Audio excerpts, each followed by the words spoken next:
Bismillahirrahmanirrahim. Assalamualaikum warahmatullahi wabarakatuh. I'm from second group. My name is Gema Firman Ilahi and my partner is Zsa Zsa Indah Fadhila. The first is, what is the Mudhorobah financing? Mudhorobah financing is the contract between two parties which one party provide capital known as Rabbul Mal and the second party is doing a business and is known as the entrepreneur or the Mudhorobah. There are three types in Mudhorobah financing. First one is bilateral Mudhorobah.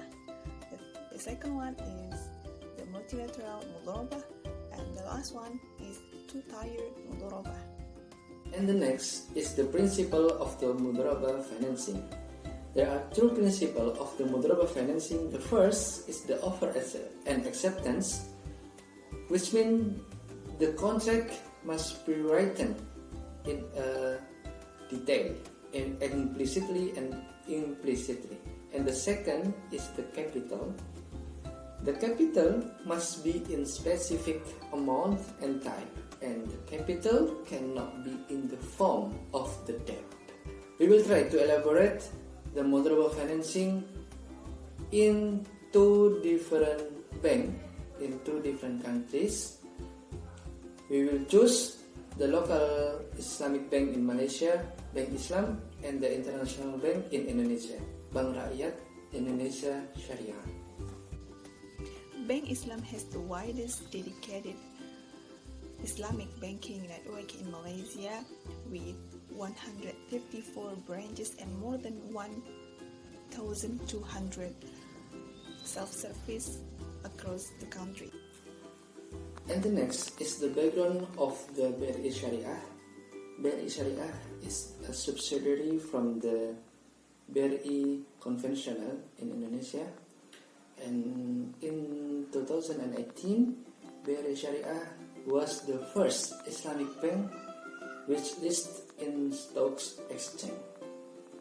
And in 2018, BRI Syariah became one of the largest Islamic bank in Indonesia by recording total asset 43 trillion rupiah.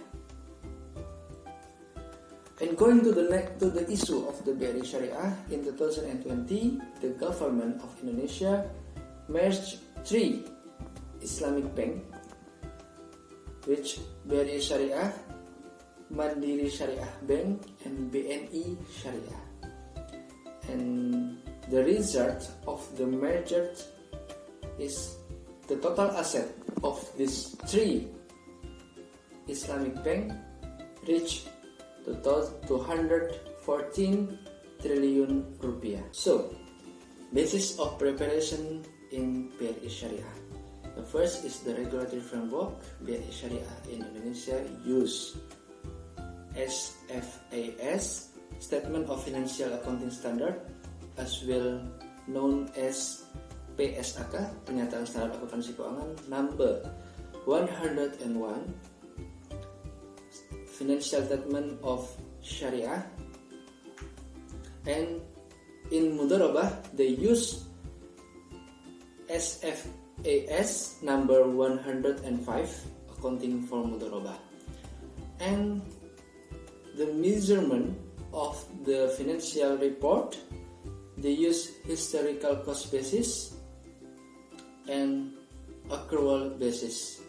And in annual report, they use rupiah currency, and all dominant asset and liability in foreign currencies will be translated into rupiah rate.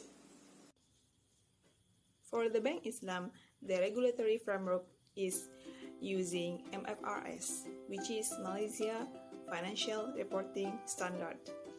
And for the measurement, using fair value, the functional and presentational currency is ringgit, RM, and for the disclosure is asset disclosure.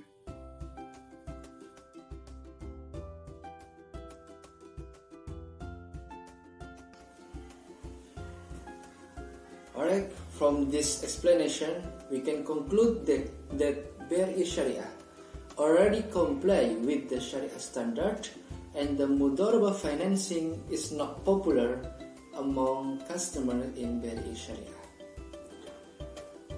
Thank you for your attention. Forgive if you find any mistakes.